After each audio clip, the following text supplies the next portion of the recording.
It's finally here, and I'm quite late. Thankfully, Behavior extended it for a week, despite the complaints of Dead by Daylight Twitter.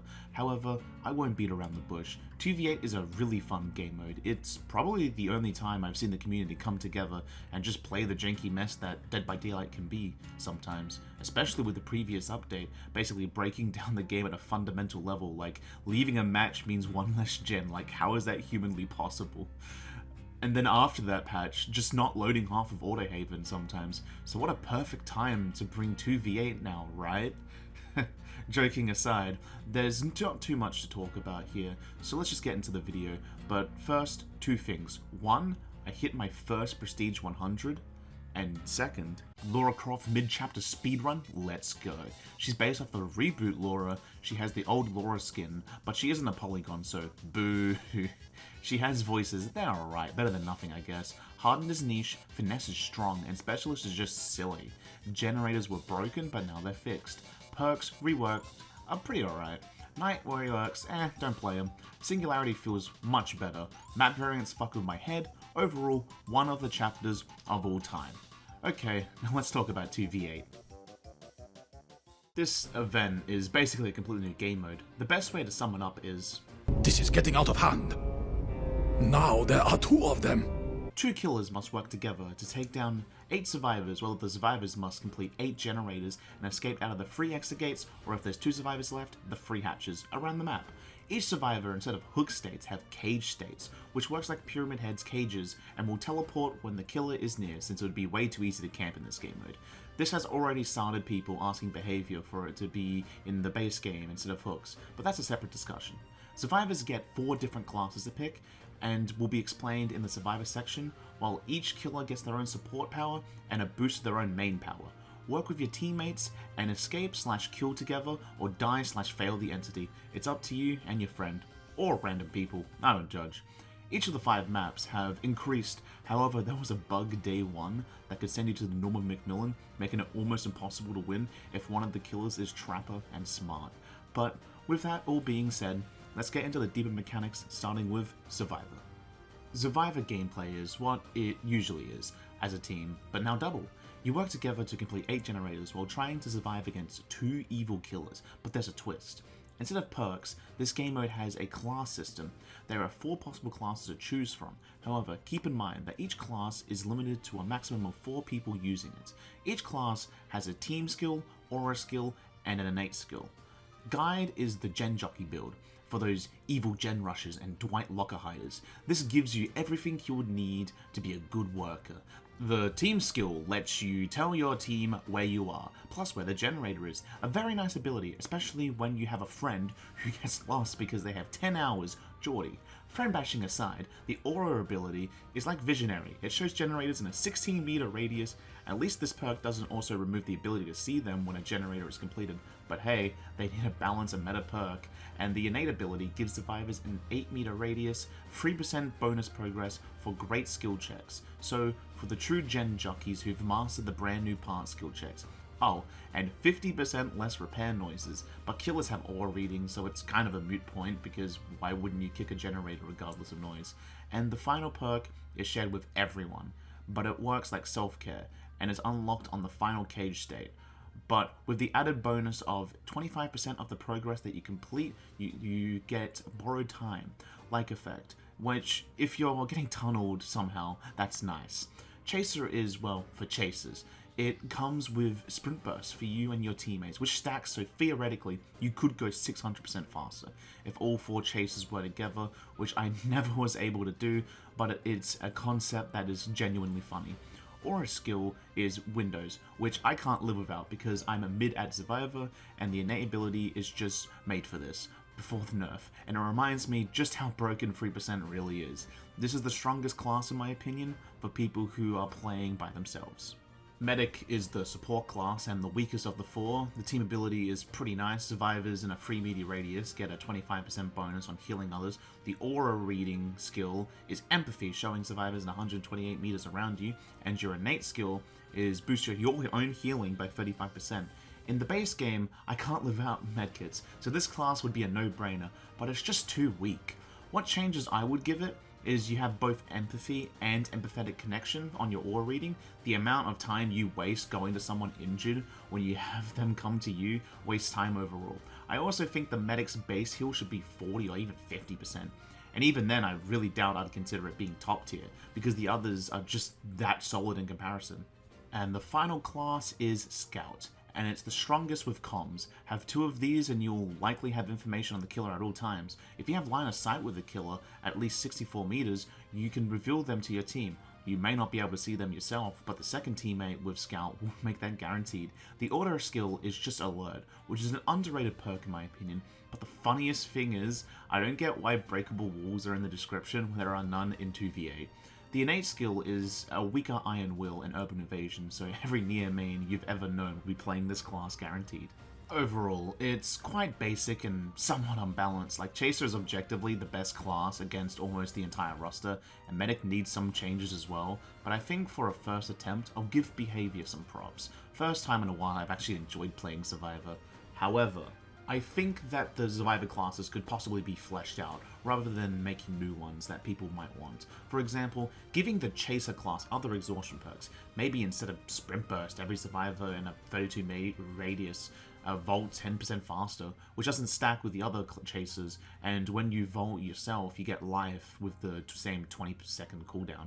Maybe Guide can have an aggressive version, where they get quick Gambit when chased, while showing the aura of generators in a 32-meter radius. Those are just 2 ideas I had for the current classes we've got right now. The other classes I had in mind was something like Deceiver. This class would have 2 versions. The Generator variant has generator-focused perks like Deception, with something like Blast Mine, Wiretap, and Mirrored Illusion, while the on-foot version would be like Diversion, Distortion, and Lucky Break. I think that rushed actions aren't used enough in this game mode, especially one as hectic as this, with enough aura reading to make Distortion gamers shudder in fear, but that's just the ideas I have for the Survivor. Let's talk about the killer now. The main part most people want to play, and due to that fact, to get a single match it takes like 10-30 minutes, and why they needed to make fire 400% blood point bonus incentive for Survivor. This came with a small downside of removing blood point incentives to the base game, but it's what it is. Let's talk about the killer side. I really enjoy playing killer with friends, the rush of teaming up and ending someone's career. On top of it just being a new way to play with friends, brings a rush that the base game just can't give. The killers, as the name suggests, kill, and to do this they must work together. But if it was just easy as just kills players, it'd be boring. Each killer has a team ability and an innate ability. These are related to the killer's powers, and with their power they have their team, while all killers have 2 universal abilities. The first one reveals the survivor's aura to your teammate as long as they are 16 meters away. This both works as a "they're here" for your teammate, but also for me to pretend I could hit them as Huntress.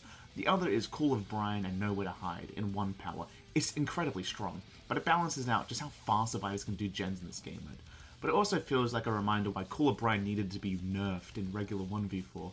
At least that's how I see it. But now, let's talk about the killer-specific traits. Trapper, in my opinion, is the simplest and boring killer of the roster. Doesn't help that the Naughty Bear skin is currently bugged somehow, but it's just regular old Trapper, but with more traps. Traps are harder to get out of, and setting time is halved. But this teamwork skill gives you and your teammate within 16 meters when you set a trap 150% in haste for 3 seconds, which is neat, kinda. It's definitely the only one that you could have done with it, but I can't lie and say that it's slightly underwhelming. Wraith in this game mode is arguably the strongest killer, at least in my opinion. Purple Windstorm plus green and purple Swift Hunt on top of 22% cloak speed increase is already powerful, but add that Wraith gives its teammates undetectable within 16 meters, he's got both the great support and great blocking. A skilled Wraith piloting him can make matches hell for the survivors. I might be a little biased though, because Wraith is honestly my favorite killer in the game. Hillbilly can't insta-down, but he's passed the insta-down savings onto you. His ability prolongs as long as the Hillbilly is in the sprint, and there were 10 meters, it makes him an interesting support killer, although I'll personally admit that Billy's initial turn rate messes with me, so losing the ability to insta-down hurts me, personally. But at least you get 12% less stun on obstacles, so No bumping, I guess. Nurse, just like her mains, don't like fun. Teamwork, what's that? But the entity decided that she has to play ball or she doesn't get that third blink. Other than that, her power changes is too long to say in detail. But the part I think is interesting is increased lunge length with consecutive blinks to incentivize teamwork and getting the Scream add-on. Other than that, it's just Nurse, but stronger. Huntress? Who's that? I only play the Were-Elk. Joking aside, Huntress is my personal favourite killer because it's just fun to pretend I can cross-map when I actually suck at Huntress.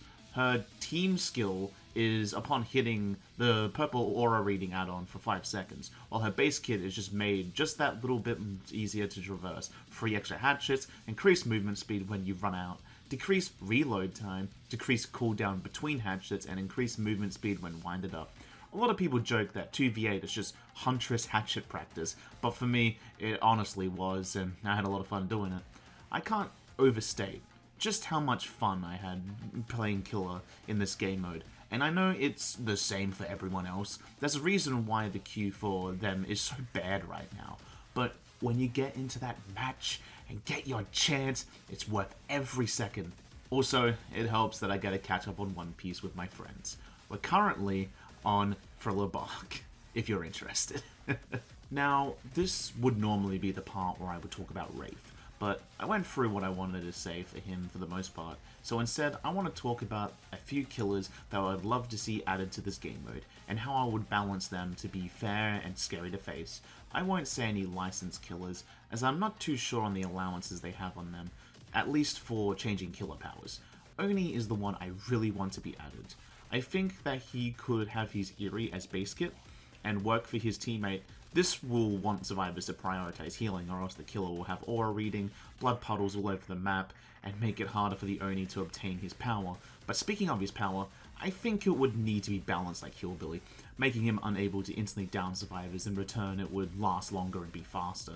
I say giving him his purple add-ons, which increase speed and time during Blood Fury, with the increase of blood orbs on vaulting actions, should bring it to a fair level, but he still might be a little strong. Artis is another killer I would love to see. Give her another bird and maybe some small tweaks to her effects for both killers, and when a survivor is hit with a bird, the other killer gets to see the swarm survivors. It's a passive ability, but Artis is already a pretty strong killer, so adding an extra killer will only add on top of her lethality. And the final one is just Deathslinger. His ability would likely be something as simple as someone's impaled is exposed, letting your teammate to finish them off, but I think this would be the only time where his exposed Eerie would be threatening. With a large open maps, a skilled slinger of death would bring fear onto the lobby. Of course, add those with some loving boosts to reload speed and reel in, and nothing better than a survivor trying to save their friend, only to have the other killer dash their hopes with a crushing M1, only to be M1 by the slinger in return. But those are just basic ideas that I had overall. Regardless of the game being in an absolutely broken state, maps half-loading, generator turtles breaking, 8-man slugs, gen rushing like your life depends on it, killers clipping, and all sorts of shenanigans that can happen with Dead by Daylight, 2v8 is still a fun game mode that you can argue has overstayed its welcome. 2 weeks was enough, but as the first iteration of the game mode, it was a success in my opinion. And behavior will add more, so when it returns, maybe in a couple of months, maybe even a couple of years, it will be even better than before. Thank you for watching this video. I will likely do something on the Castlevania chapter, since I love to play Killer over Survivor, so if you want to see the Yap Olympics, go ahead and like and subscribe. Just a fair warning, Dead by Daylight is just one of the few topics I discuss on this channel, as my current project is doing a pseudo Let's Play of Persona 4 Golden in a diary format. But for now, have a wonderful day.